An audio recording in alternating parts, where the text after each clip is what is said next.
Hi hello friends, എല്ലാ കൂട്ടുകാർക്കും നമ്മുടെ പുതിയൊരു എപ്പിസോഡിലേക്ക് സ്വാഗതം. അങ്ങനെ കാർത്തികേനെ ജയിലിൽ പോയി കാണുമ്പോഴേക്കും കാർത്തിക ഗംഗപ്രസാദിട്ട് പറയുന്നുണ്ട്, ഞാൻ എൻ്റെ സ്വത്തിന്റെ മുക്കാൽ ഭാഗവും കിരണിന്റെ കല്യാണിന്റെ പേരിൽ എഴുതി കൊടുക്കാൻ പോകാണ്. അതിപ്പോൾ കഴിഞ്ഞിട്ടുള്ള ബാക്കി ഭാഗം എന്ന് പറയുന്നത് അനാഥാലയത്തിൽ കൊടുക്കാൻ പോവാന്ന് പറയുമ്പോൾ ഗംഗപ്രസാദ് പറയുന്നുണ്ട്, അങ്ങനെ ഇങ്ങനെ നീ ചെയ്യുമെന്നുണ്ടെങ്കിൽ നിന്റെ മുമ്പിൽ മനുഷ്യ ബോംബായിട്ട് ഞാൻ നിന്ന് പൊട്ടോടി എന്നൊക്കെ പറയാണ്. ജയിലിൽ കിടക്കുന്നത് നീ എന്ത് ചെയ്യാനാടാ, ഞാൻ നാളെ തന്നെ അതിനുള്ള കാര്യങ്ങളൊക്കെ ചെയ്യാൻ പോവാണ് എന്ന് പറയാണ്. ലക്ഷ്മി പറയുന്നുണ്ട്, അതെ എന്റെ മോളുടെ ആഗ്രഹം അതാണെങ്കിൽ എന്റെ മോളുടെ ആഗ്രഹത്തിനൊപ്പം ഞാൻ നിൽക്കും. എന്തിനാണ് നിനക്ക് സ്വത്തും പണമൊക്കെ തന്നിട്ട് അതെ അദ്ദേഹത്തിന്റെ ആത്മാവിനെ പോലും പൊറുക്കാൻ സാധിക്കില്ല. അതുകൊണ്ട് അർഹതപ്പെട്ടവരുടെ കയ്യിൽ തന്നെയാണ് സ്വത്തും പണമൊക്കെ വരേണ്ടത്. എന്നാലും എന്റെ അവസാന കാലത്ത് എന്റെ കിരണും കല്യാണി നോക്കുമെന്നുള്ള കാര്യത്തിൽ ഒരു സംശയവും ഇല്ല. അതുകൊണ്ട് അവർക്ക് തന്നെയാണ് സ്വത്തുക്കളൊക്കെ പോകേണ്ടത് എന്ന് ലക്ഷ്മി പറയാണ്. അതിനുശേഷം അവർ രണ്ടുപേരും അവിടെ നിന്ന് പോകാട്ടോ. പിന്നീട് അവിടേക്ക് നമ്മുടെ വിക്രം ഗംഗപ്രസാദിനെ കാണാൻ വേണ്ടി വരുന്നുണ്ട്. വിക്രം പറയണ്ട, അയ്യോ എന്റെ ചേട്ടൻ ഇവിടെയുള്ള കാര്യം ചേട്ടനെ കിരണനും കല്യാണി കൂടി അടിച്ചു അവരുടെ സ്വഭാവറ്റോ പറഞ്ഞ തന്നെ ചേട്ടാ, ആ കല്യാണം ഒരു സാധാരണ പെണ്ണല്ല എന്നൊക്കെ പറയാണ്. അപ്പോഴേക്കും നമ്മുടെ ഗംഗപ്രസാദ് പറയണ്ട്, എടാ അത് എന്ന് പറയുമ്പോൾ തന്നെ പോലീസുകാർ വരുവാട്ടോ. എന്താ നിന്നെ കാണാൻ സമ്മതിച്ചില്ല, വലിയ കാര്യം, സംസാരിക്കാൻ നിൽക്കണം, പോവാൻ നോക്ക്. അല്ല സാർ എനിക്കൊരു കാര്യം കൂടി പറയണം എന്ന് ഗംഗപ്രസാദ് പറയുമ്പോൾ പോലീസുകാർ സമ്മതിക്കുന്നില്ല കേട്ടോ. ഇല്ലില്ല അതൊന്നും പറ്റുന്നൊന്നുമില്ല, പോവാൻ നോക്ക് എന്ന് പറഞ്ഞ് വിക്രത്തെ തള്ളി വിടുവാണ്. അപ്പൊ പറയാൻ പറ്റില്ല, കാരണം കിരണിന് വയ്യായികയൊന്നുമില്ല, അവൻ കിടന്ന കിടപ്പല്ല, അവൻ എഴുന്നേറ്റ് നടക്കാൻ പറ്റുമെന്നുള്ള കാര്യം ഗംഗപ്രസാദ് മുഴുവനായിട്ട് അങ്ങനെ പറയാൻ പറ്റിയില്ല കേട്ടോ. അങ്ങനെ വിക്രം അങ്ങനെ പോണ സമയത്ത് ഗംഗപ്രസാദ് പറയുന്നുണ്ട്, ഗംഗേട്ടനെ ഈ അവസ്ഥയിലാക്കി എല്ലാവരോടും ഈ വിക്രമാദിത്യം പകരം ചോദിച്ചിരിക്കും എന്നൊക്കെ പറഞ്ഞിട്ടാണ് വിക്രം അവിടുന്ന് പോണത്. ശേഷം വിക്രം കൂട്ടുകാരോട് പറയുന്നുണ്ട്, എടാ ഗംഗേട്ടൻ ഇപ്പോ സെല്ലി കിടക്കുവാണ്, ഗംഗേട്ടന് വേണ്ടി എനിക്ക് എന്തെങ്കിലുമൊക്കെ ചെയ്തേ പറ്റൂ. എല്ലാത്തിനും കാരണം അവളാണ്. ആ കല്യാണി കിരണ കൂടെ വന്നപ്പോൾ ചെറുതായിട്ടങ്ങനെ വലിയ കുഴപ്പമൊന്നും ഉണ്ടായിരുന്നില്ല, അഡ്ജസ്റ്റ് ചെയ്ത് ജീവിച്ചു പോവായിരുന്നു. പക്ഷെ അവള് ആ കാർത്തിക് വന്നപ്പോഴാണ് ജീവിതം ആകെ കോണാട്ടയായത്. അച്ഛനെവിടെയൊക്കെ ഇറങ്ങിപ്പോയി. ഇപ്പൊ എന്റെ അവസ്ഥ നീ കണ്ടില്ലേ. എന്തായാലും എല്ലാത്തിനും കാരണം ആ കാർത്തികയാണ്. എല്ലാവരും ജീവിക്കാൻ അനുവദിക്കാതിന് കാരണം അവളാണ്. എന്റെ ജീവിതവും അതുപോലെ ഗംഗേട്ടന്റെ ജീവിതം ഒക്കെ തുലച്ചത് ആ കാർത്തികയാണ്. കിരണും കരടും എന്റെ പേര് ശത്രുക്കൾ തന്നെയാണെങ്കിൽ പോലും അവള് വന്നതിന് ശേഷമാണ് ഇത്ര പ്രശ്നങ്ങൾ ഇവിടെ ഉണ്ടായത്. എന്തൊക്കെ പ്രശ്നങ്ങൾ ഉണ്ടായത്. എന്റെ അച്ഛനെ മൂന്നാമതൊരു കല്യാണം എന്ന് പറഞ്ഞിട്ട് എന്തൊക്കെയോ വേഷം കെട്ടി അവരെന്തൊക്കെ രീതിയിൽ അപമാനിച്ചു. എന്തായാലും കാർത്തിക എന്ന് പറഞ്ഞ അവളെ ഇന്ന് രാത്രി തന്നെ ഇല്ലാതാക്കണം. എടാ അത് വേണോ? അവളുടെ വീട്ടിൽ CCTV കാര്യങ്ങളൊക്കെ ഉണ്ടാവോ? ആ കിരണവും കല്യാണിയും കാരണം പിന്നെ അത് മതി. എടാ ആരും അറിയാൻ പോണതില്ല. നമുക്ക് നേരെ അങ്ങോട്ട് പോകുന്നു, ആ കല്യാണിനെ ആ കാർത്തികനെ ഇല്ലാതാക്കുന്നു, തിരിച്ചു വരുന്നു, അത്ര തന്നെ എന്ന് വിക്രം പറയാണ്. ശരി ഞങ്ങൾ ഇതിന്റെ കൂടെ തന്നെ ഉണ്ടാവും എന്ന് കൂട്ടുകാർ പറയാണ്. വിക്രം പറയണോ, നിങ്ങൾ കൂടെ ഉണ്ടാവുന്നു. കഴിഞ്ഞ ദിവസം ആ രാജപ്പ വന്ന സമയത്ത് നിങ്ങൾ എന്നെ ഒറ്റക്കാക്കി പോയതല്ലേ.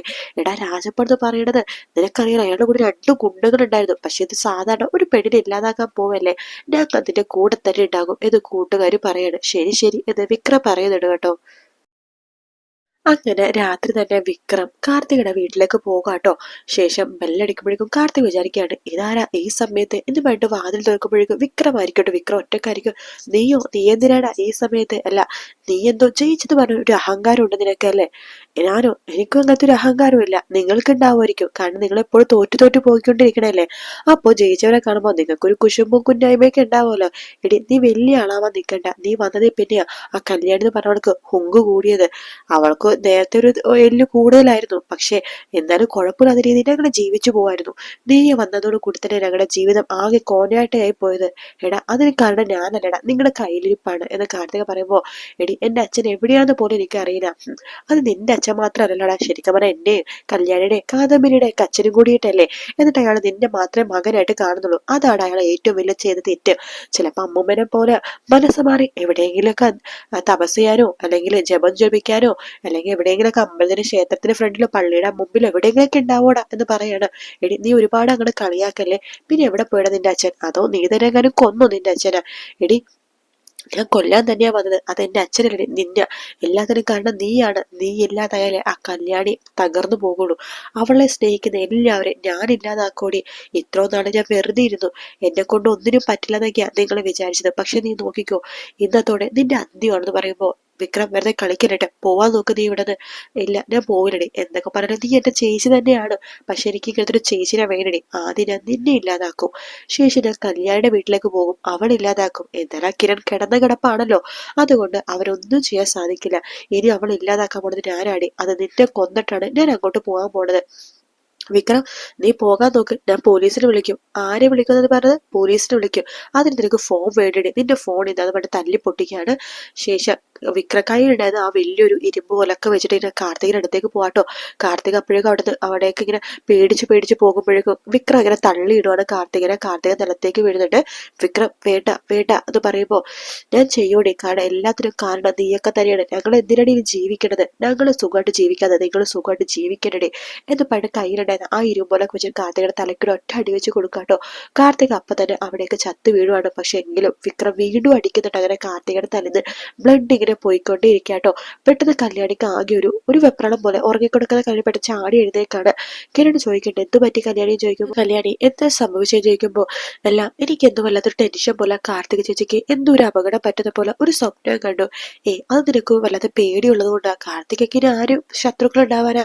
ഗംഗപ്രസാദ് ഇപ്പൊ ജയിലിലാണല്ലോ. ശരിയാ, അവൻ ജയിലില്ല. പക്ഷെ അവനെ വേണ്ടി പുറത്ത് ഒരുപാട് ഗുണ്ടകളൊക്കെ ഉണ്ടാവില്ലേ? അവരാരെങ്കിലും കാർത്തിക് എന്തെങ്കിലും ചെയ്തിട്ടുണ്ടാവോ?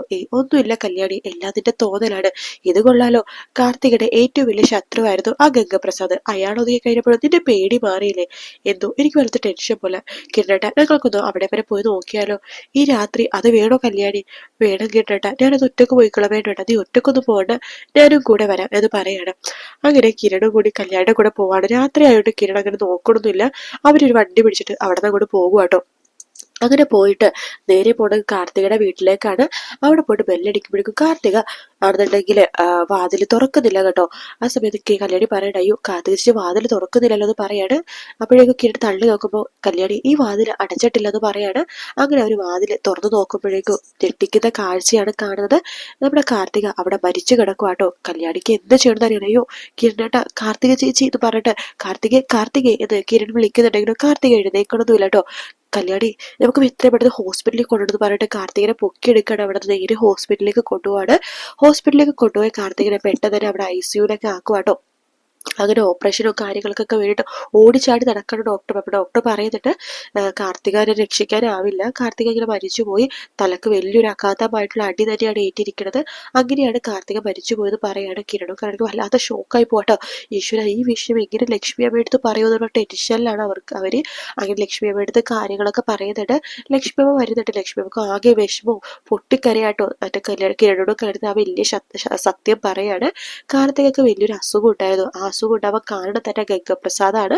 അവളെ തന്നേ ചെറുപ്പമായിരിക്കുന്ന സമയത്ത് അവളുടെ തലയിൽ വലിയൊരു കരികല്ല് കൊണ്ട് ഇടിച്ചിട്ട് അവളുടെ തലയിൽ ഒരു അസുഖം ഉണ്ടായിരുന്നു. അവൾ ഏത് സമയവും മരിക്കാൻ പോകുന്ന ഒരാളാണ്. പക്ഷെ എങ്കിലും അവൾ എത്ര പെട്ടെന്ന് ആയുസ് അടുക്കാണ്ട് തന്നെ എടുത്തത് ആരാണെന്ന് എനിക്കറിയണം. അവൻ ഇല്ലാതാക്കിയിട്ട് വേണം എനിക്ക് പോവാനായിട്ട് എന്ന് ലക്ഷ്മി അമ്മ ഇങ്ങനെ പറയാട്ടോ. അപ്പൊ കല്യാണി പറയട്ടെ, കിരണേട്ട ഇത് അങ്ങനെ വെറുതെ വിടാൻ പറ്റില്ല. ഇതിന് പിന്നിൽ ആരാണെന്ന് നമുക്ക് അറിഞ്ഞിരിക്കണം. തലക്കടിച്ചതുകൊണ്ട് ഇതിന് പിന്നിൽ ആ വിക്രമനതും ആയിരിക്കും എന്ന് കിരൺ പറയുമ്പോൾ കല്യാണി പറയട്ടെ, എനിക്കും സംശയമുണ്ട്. അവരെ തന്നെ ഈ തലക്കടിച്ച് വീഴ്ത്തുന്ന സ്വഭാവം അവരെയാണല്ലോ ഉള്ളത്. അവൻ തന്നെ അവരുടെ ചെയ്യാൻ ചാൻസ്. പക്ഷെ അവൻ എവിടെ പോയിട്ട് ഇപ്പൊ തപ്പിപ്പിടിക്കുക? അവരിപ്പോ ഒളിവിലാണല്ലോ. അതെ, എങ്ങനെയെങ്കിലും അവരെ തപ്പിപ്പിടിക്കണം. അവരിനി പുറം ലോകം കാണരുത്. സ്വന്തം കൂടപ്പിറപ്പിനെ കൊന്ന് അവരിനി പുറം ലോകം കാണരുത് കിരണേട്ട എന്നൊക്കെ പറഞ്ഞ കല്യാണി വല്ലാത്ത കരച്ചിലാണ് കേട്ടോ. എന്തായാലും അടുത്ത ആഴ്ച അവന് അടിപൊളി എപ്പിസോഡ്സ് ആണ് വരാൻ പോണത്. വീഡിയോ ഇഷ്ടപ്പെടുകയാണെങ്കിൽ ലൈക്ക് ചെയ്യാനും സബ്സ്ക്രൈബ് ചെയ്യാനും കമന്റ് ചെയ്യാനും മറക്കല്ലേ. മറ്റൊരു വീഡിയോ കാണാം. Take care, bye bye.